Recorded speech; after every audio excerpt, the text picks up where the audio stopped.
initial goal, what I thought I wanted was, basically I thought, I wanted the flexibility, so I wanted to always own my own kind of business, and I just wanted something of my own that I can grow. Kind of, had a chat, and I had thoughts about maybe it's owning a care home. I think that was my initial goal, that I really would love my own care home. So that's where I kind of settled after our first couple of coaching calls, and so I started working towards that. I love how you said that's what I settled with, because that's what most people do. They settle when they go through this mentorship and the program that we facilitate, and you're kind of settling for something, and we don't want you to settle. We want you to go for those dreams and reach for your dreams and really go for what it is that you really want. That's what you thought you wanted, to be an owner of a care home. But then as you went through this process and the mentorship, something else happened, didn't it? Yeah, I just felt like I wasn't quite connecting to it. I felt like it was more sort of like loads of my probably family and my husband. They were like, this is it will be good, and it was everyone's advice that I was kind of like taking in. But I think I went through all of the coaching. Basically, I think I was at month 5, but really taking into account all the mental faculties and all of those really following your gut, and just I learned to just kind of listen to myself a bit more instead of just kind of hiding that voice away. And I think I'd always had this voice just saying like, I'm meant to be, I don't know, I just kept having this vision. Remember I telling you that I'm like teaching something, or I don't know whether it's just in my head, which it is in my head, but I just kept having this gut feeling that it wasn't really a care home. And then I think it just kind of evolved when I started homeschooling during COVID, that I really found an enjoyment for teaching my daughter, and I found that I was quite good at it. And actually I just followed that through, and this is what obviously the program teaches, that whatever you seek is seeking you. And I just found that something, I don't know, out of thin air, basically, this opportunity came around. It just felt like that. My husband suddenly said, oh, I've seen this opportunity, I think it's quite good for you. It was an education franchise, and we just kind of looked into it, and that decision was so quick. It's probably the quickest decision I've made in terms of, so we bought a postcode and we opened up a centre. So we're running that right now, and I just feel like really in my element. It just keeps me fulfilled. It's nice to see little children smiling and learning from what I'm teaching, so it's quite nice. And I have to say, because of the program, it kept my mindset, it kept me sane. It kept my mindset intact to say, it doesn't have to be rushed. We bought into it. I know what I want to do. Just be patient. And we properly launched in September this year, and it was just literally, it's flooded with students, and exactly what I kind of visualized. It just was probably a bit slower than I thought, but for me now it was perfect timing. Now I look back, it was perfect timing, because how would I have done it in the middle of homeschooling as well? Amazing. I love it. And I believe from what you said to me is you've bought a second one. Is that right? Yes, and that was not in the plan, but basically we have to buy, with a franchise you have to buy a postcode, and our one, the one where I live, was not available at the time when we bought it, but in August we just had an email from our one to say that they want to sell. It's an established centre, and would we be interested, and so we kind of just snapped it up.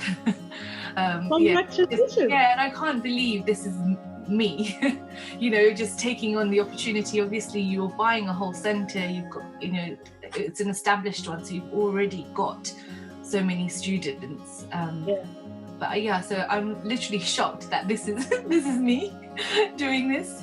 I love it, and I'm not shocked, because I knew I could see the potential in you, And everybody has it. It's just about bringing it to the surface and really isolating your fears and really going for what it is that you want. And that's where the confidence comes, not procrastinating and you trusting the process, trusting the universe and trusting yourself that this is what's going to unfold for you.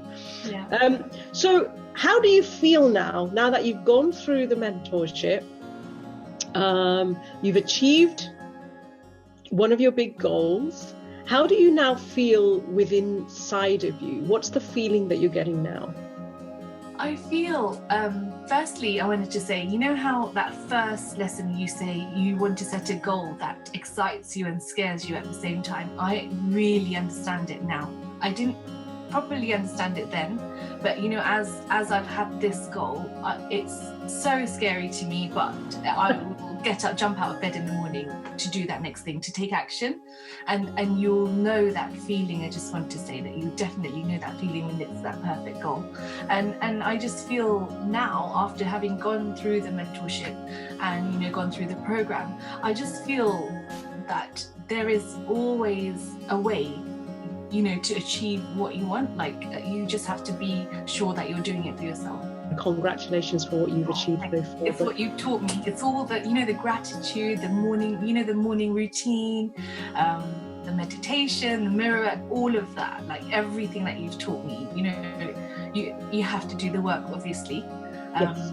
And I just think that as soon as I started doing the work, like it just felt like it just lined up, and actually I can just, that flows through to my children. So it's just like I'm breaking a gap, breaking like that generational kind of, this is what you're doing, this is what we all do, and kind of, you know, that mindset is changing even in our home, you know. That's what you've given me, just a way of like thinking. I think you've given it to yourself. You've allowed yourself and you've opened yourself up, and I think that is super, super, super important. I always say I'm the guide, you're the hero of your story, right? And you've given that to yourself. So, you know, give yourself a huge hug and a round of applause for giving that to yourself and opening up and having the courage, because that's what it takes. Definitely worth it. You know, and it's a gradual process. So, you know, give it the time.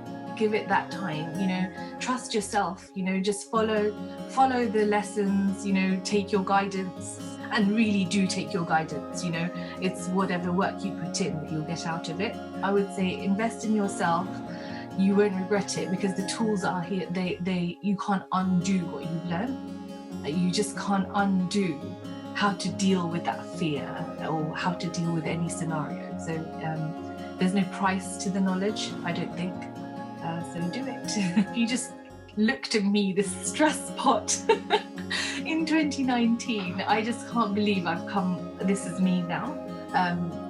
You know, all of it, like I was just so fearful. I just lived in that kind of, even my posture used to be like shy, and you know, now I walk and I just feel proud of, like, you know, who I am and what I'm achieving. I just feel, you know, like I feel deserving, which I never did before. Yeah, you never felt worthy of it, did you? Yeah. I owe lots to you. Like, you know, I always say that if you hadn't come into my life, I wouldn't have had, you know, these tools or anything, even books and things, you know, you recommended. I just, I've got a whole library full of those now. So it's just, you know, I've always got something to pick up or something to work towards. So thank you so much.